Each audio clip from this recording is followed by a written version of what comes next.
Of Running to Win, heard daily on Bible School Radio, 91.3 KDKR, Decatur, Dallas, Fort Worth, and on 91.3 KYJC, Commerce. Portions of KDKR programming do not necessarily reflect the views of this station, its management, or staff. Prudent Money with Bob Brooks is sponsored by the Prudent Money Foundation on 91.3. Well, change, how to turn uncertainty into opportunity. Today we're going to take a look. Stay tuned for Prudent Money.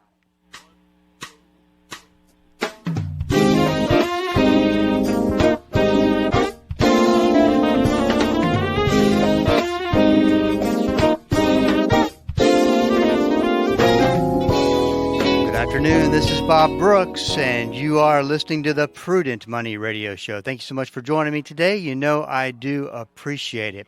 Well, change is a constant, especially in this current environment we are facing. How do you turn it into an opportunity? Co-author and change consultant Curtis Bateman is here today. Curtis, welcome to Prudent Money. Hey, Bob, nice to be here. Well, you and your co-authors could not have picked a better time to write about change, considering this environment. I mean, there's such a great deal of change occurring as you write in the book. And, you know, the thing, you can either view it as a bad thing or as an opportunity. Oh, that's right. And so many of us have a long list of negative experiences with change. So our starting point of reference is that it's negative. In fact, 88% of people expect that change is going to lead to something worse for themselves. So our opening paradigm is, this is a bad thing, but perhaps there's another way to look at it. Well, let's start off with the 5 common reactions to change. Talk about how people react. Yeah, thank you. This is an interesting one.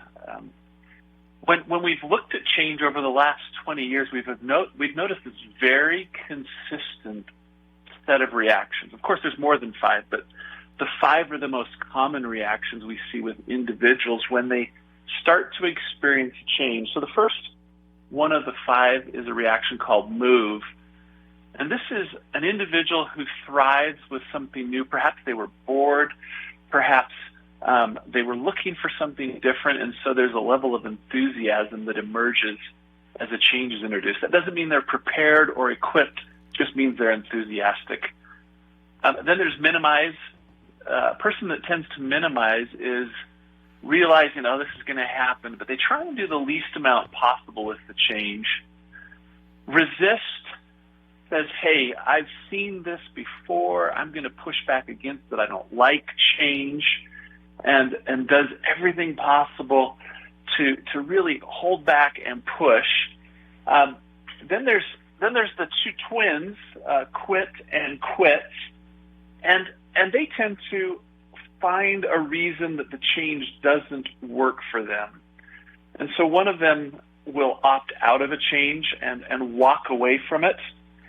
And the other one, that reaction will stay in an organization, but emotionally, mentally quit. We've called this quiet quitting of late, but it's not a new reaction. People have been doing this for a long time. So pretty common reactions that we see from people. Doesn't make it right or wrong. It just means that when a change is introduced, they jump in with what their initial reaction is. You know, it's interesting, Curtis. I always think about when I read through a book and prep for an interview that, who's this book really written for? And to me, this book is written for anybody in corporate America that's in a business where there's massive change going on. And like I said, we're joking around a little bit about it, but I think that this environment, there's so much change occurring. And I don't know how this compares to past environments or anything like that. I just know that there's a lot going on here. And one of the things that we're doing this week is we're going to give away a copy of this book, Change: How to Turn Uncertainty into Opportunity. And you can go find the post on Facebook or Instagram. All you got to do is like the post, and we'll get in touch with you and send out a copy of the book, Change: How to Turn Uncertainty into Opportunity. There's an interesting psychology that occurs when change is introduced. And I love this about the book. It talks about how does a person's brain react to change? Yeah. Yeah, this is just human nature. And we're programmed this way. We talk a lot about it. People will have heard of the reptilian brain or maybe the thinking brain. Because so many of us view change as a threatening thing, it pushes us out of making choices into our reactions or our reptilian brain where we're protecting ourselves. As a result, we tend to shut down, push back, and exhibit these emotional reactions that we talked about with move, minimize, wait, resist, quit, and quit. And when that happens, unfortunately, it feels like the change is happening to us, something being done to us.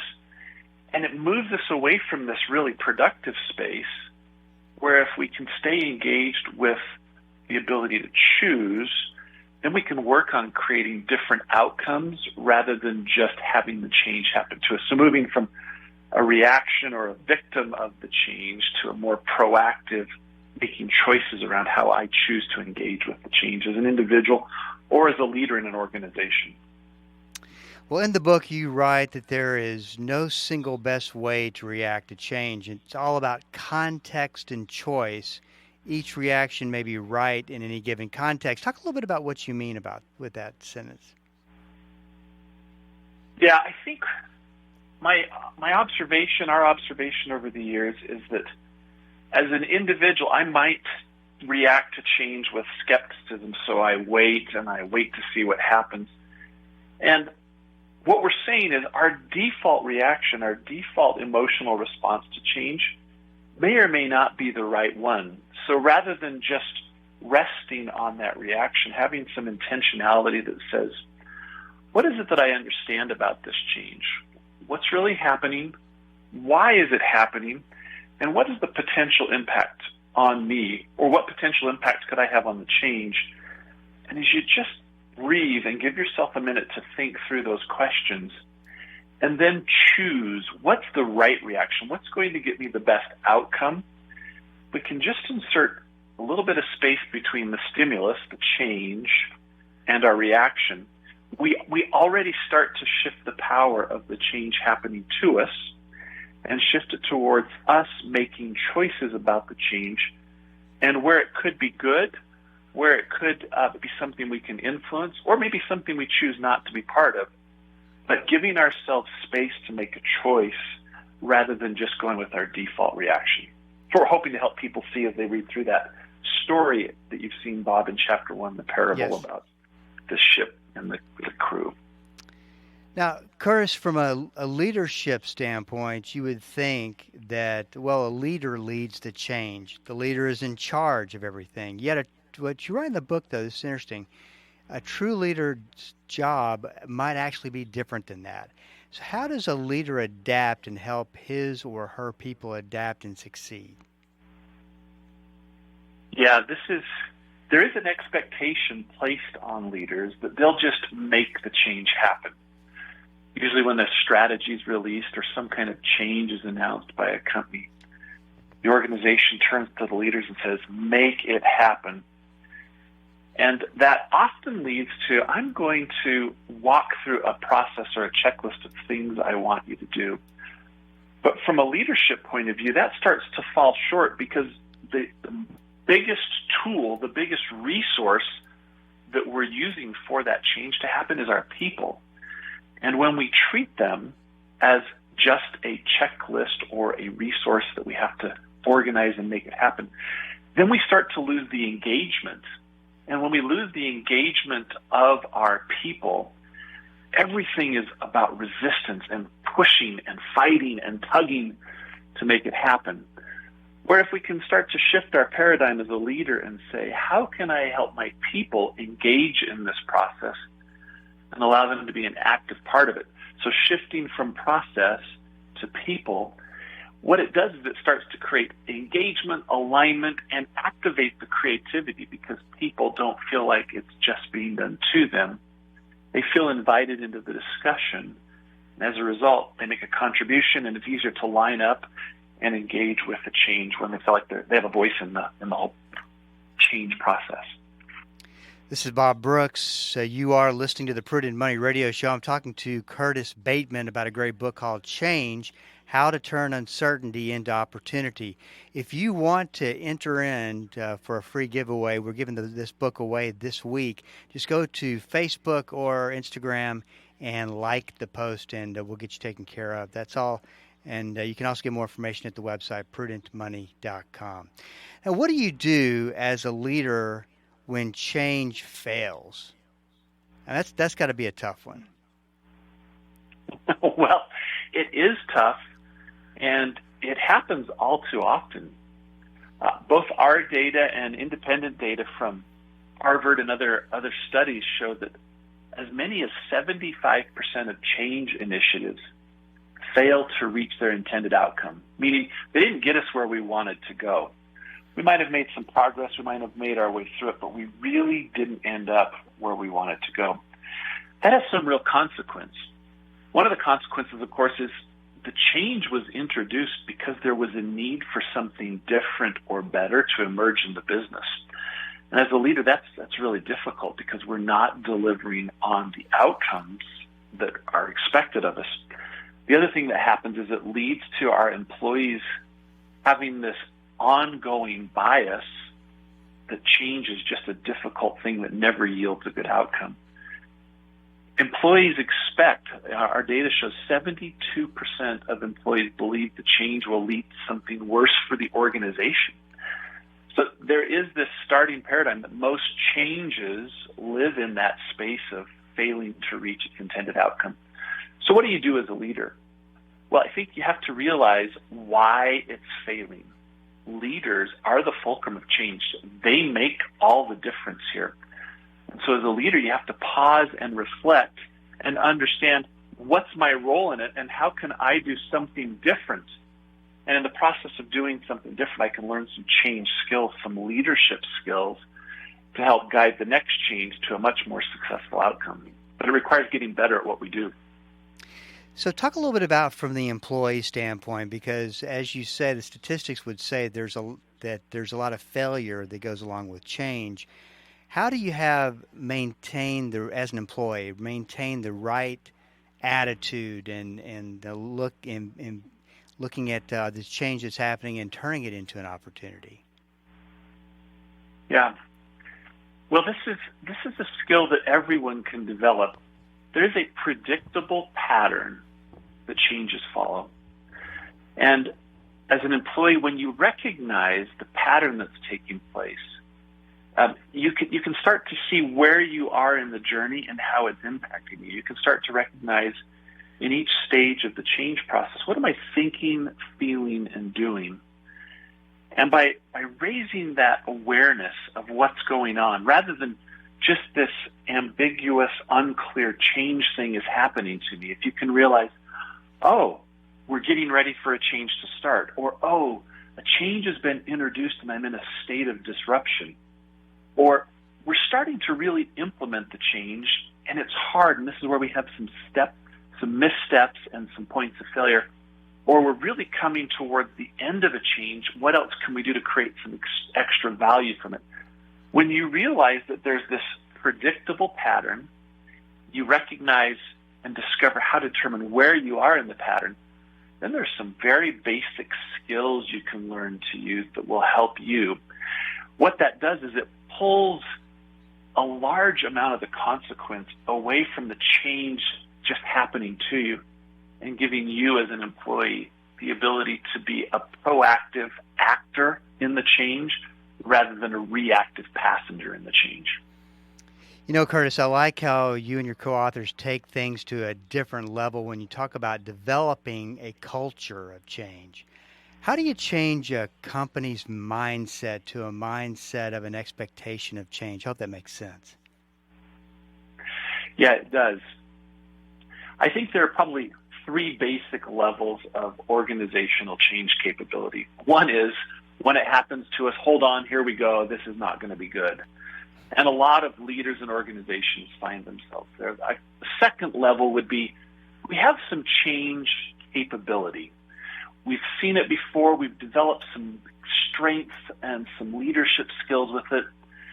But what you're talking about, what you're referencing in the book, is this idea where we're proposing making change an organizational competency, developing change muscle in a way that it actually is a source of competitive advantage. So how do you go about doing that? Well, I think one of the keys is to understand this very predictable pattern. And once you understand the pattern, then you can layer on top of it some really easy to use skills in each of those 4 zones or stages of the change process. And every time you go through the change process, if you'll employ those skills and the repetition of using them over and over again, what happens is it's like weight training. Those change muscles become stronger. And if we help leaders and individuals collectively start working on that change muscle, over time you move through skill into competency, and that's where you really start to develop a competitive advantage in an organization when it comes to change. You know, Curtis, I'm going to go out on a limb here, just out of curiosity, because this came to my mind talking about change. Have you ever worked with any NFL teams? I was just thinking about there's so much change that occurs from season to season with a team that's bad. Always changing coaches or changing offensive coordinators or defensive coordinators, and how those players just have to learn new systems. Have y'all ever taken any of your research and worked with an NFL team? We have. We've worked with a couple of professional sports teams over the years, and it is interesting. Sports teams are a great example, but there are lots of organizations with a tremendous amount of upheaval on a regular basis. Even when you think about some of what goes on in schools, right? You have all of the students shifting between years and making this transition to the next level of learning. And remarkably, in a sports team, in a school, in an organization, in a charity, even in some government institutions where we've worked, the same principles apply. That's what I love about this. It's one of the things that's made it so captivating for me, is the same principles apply and work in all of those contexts. Yes. Of course, as a leader, I have other capabilities in those specific industries, but if I can add these change capabilities to it, they work in every one of those contexts. Now, you write about various phases of change, and it would seem to me how a leader navigates to the zone of disruption could be a really good predictor of success. How critical is that particular phase? Well, it's crucial. It's crucial. And I like the word you used. You said navigate to this zone, because it connects to the previous zone, which is before a change is introduced, what is it that we're doing as a leader to help our people be ready for the next change? And the more we can do as a leader to prepare our people for upcoming changes, even changes we may not know what they are, but the recognition that change is coming. To the point you made, it doesn't seem like there's less of it, there's more of it. So if we can be very proactively looking at what changes might be coming and preparing ourselves, then as you enter into that zone of disruption, what you start to do is you decrease how deep the impact is from the change. And when you decrease the depth of that impact, make it shallower, you actually decrease the cost of change. The overall cost of the change diminishes because we've helped our people navigate their way into the change so that there's less of those emotional reactions we talked about. They still exist, but the strength of them and the inflexibility that might exist with them is tempered. It's prepared, and it's made people ready to embrace the change so they can move more quickly through the point of decision and into the space where they're working on implementing the change.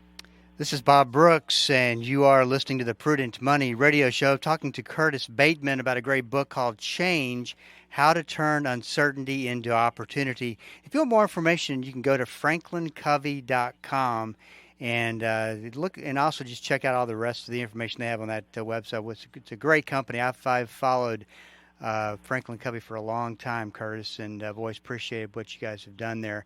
You know, one of the biggest changes, and I've really highlighted this one question because I wanted to ask you about this. You know, one of the biggest changes of the last 3 years has been this shift from being in office to virtual workplace. Yeah. I mean, first of all, I'm just amazed that has happened to the extent that it's happened, and really how much of it's permanent or seems permanent. But how have leaders dealt with that shift? I mean, that's a big corporate shift. Oh, yeah. Yep. Well, if you read the news actively through the pandemic, we've seen that there have been so many different ways that leaders have dealt with it, from the being hyper flexible to the very firm and being very prescriptive about what they're doing. And, you know, what the right answer is for this work from home context or the hybrid or back to the office is unique for each organization. But what we find is leaders that have found a way to engage their people and their creativity, to talk about what's the outcome we're looking for, painting a picture of what could the changes lead to, and how can we collectively work on it to create the very best outcome, is where we start to see change show up as a capability and a competency. But this is an interesting one, and I don't think this one's fully played out yet because organizations are wanting to get their people back. And so what the new equilibrium looks like, I don't know. But I do know that when leaders have engaged rather than mandated, then they tend to get a better outcome. This is Bob Brooks, and you are listening to the Prudent Money radio show. We're talking about a great book here, Change, How to Turn Uncertainty into Opportunity. Curtis, one last question. You also have the opposite of change, when a corporation refuses to change, when everything around them is changing. What have you found that prevents a company from changing as the environment is clearly shifting all around them? Yeah, there are several things that causes that to be the case. And there are lots of case studies for organizations that have chosen not to change. And, of course, organizations that have changed recklessly, and it's compromised the organizations on both extremes. A lot of times leaders will choose not to change because it's such hard work based on their experience. And so they don't want to initiate the process because as they go through the zone of disruption and the zone of adoption, they live with all of the cost of making that change happen. And if they never get back up out of that zone, then the change has simply been a cost exercise the whole way through. Part of what we're trying to help leaders realize is with some intentionality and some thoughtfulness around what's the outcome we want, what's the reason for the change, and what could it lead to, and do those benefits outweigh the cost of change, we can actually get into an almost mathematical or financial equation that says to make this change happen, we really need to look for the return over the cost. And when we do that, then we start to make smarter decisions about the change. So rather than not changing or changing recklessly, we develop some tools to evaluate, is this a smart change? What can we do to control the costs? And what can we do to accelerate our journey through the process so we maximize the benefits? And the more we can get the back end of the process to create value that outweighs the cost, then leaders don't have to just go based on gut instinct or historical track record. They can apply some real business intelligence to it. Curtis, I'm going to have to cut you off right there. I hate that the ending is upon us. Right. Once again, Change, How to Turn Uncertainty into Opportunity. Curtis, thank you so much for coming on the program. This is Bob Brooks. You got a question for me, please go to the website at prudentmoney.com. And until we do meet again next time, keep the faith and have a great rest of the day. That's all the time we have for today. Questions or comments for Bob, or to find out more great information like what you've just heard, visit www.prudentmoney.com. Be sure to join Bob Brooks again for the next edition of Prudent Money.